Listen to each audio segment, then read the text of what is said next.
The challenges faced by IT managers in South Africa always start with the perennial problem of bandwidth, which is of course required to ensure that communication systems remain continuous 100% of the time. The infrastructure that's available to deliver these services over is not as up-to-date as it should be. There's a fairly serious unpredictability around that. The bandwidth constraints we have, sometimes the mails just don't go through. We do find that there are hiccups to delivery of services. Bandwidth is very expensive, and the amount of bandwidth is still limited compared to many other countries. And because we don't have a lot of bandwidth, everybody is fighting for this bandwidth. It's not uncommon for very large organizations to have 2 meg connections to the internet. Total bandwidth outages become a very real pain that those organizations have to face.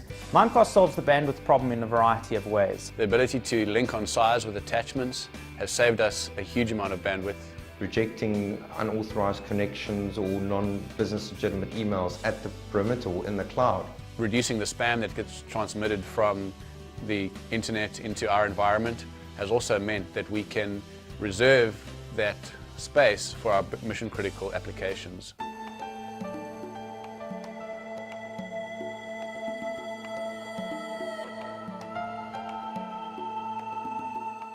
Our key risk in facing email security was always spam. In the region of 60 to 80% of the emails received are not legitimate business emails. Clients getting blacklisted constantly because they can't effectively control spam. We did a calculation where even if it was taking 5 seconds to deal with each spam message, just first to read it through quickly to ensure it wasn't legitimate and then delete it, quantified by the number of time-based professionals in our organization, that was costing us tens of thousands of rand a day.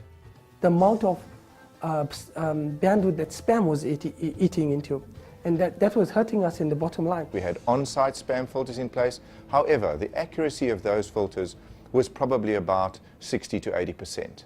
Mimecast has really made a big impact on our efficiency and productivity. You don't have to worry about spam attacks, virus attacks, denial of service attacks. We were the first provider to deliver an anti-spam and antivirus service that was internet service provider independent. We have inboxes that aren't cluttered with spam. We also are able to keep people's inboxes and mailbox sizes very lean. Saved on bandwidth. Our spam went almost down to 0.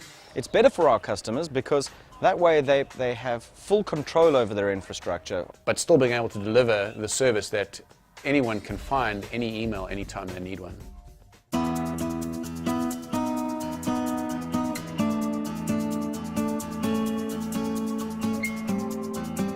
Some of the issues that we're facing in Africa is connectivity. We need to have consistent communication via our email systems. When an Exchange server goes down, it costs companies millions and millions. We've got executives traveling all over the world and they need to be constantly connected to their email. And if they're unable to connect from where they are, they need to travel typically significant distances to get back to a location where they can.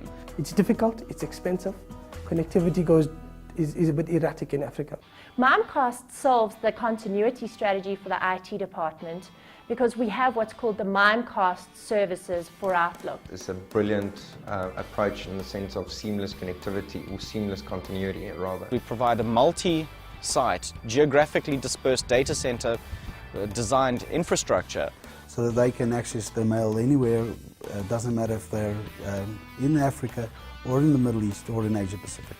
They tend to be able to move over to a different type of connectivity which is seamless. End users can still send and receive email even though they're not connected to Exchange. Mimecast's always-on service provides customers with a level of assurance that their emails will always be delivered no matter whether their connectivity is up or down. We've had some outages in our email environment, but the clients and the users, they don't realize that it occurred.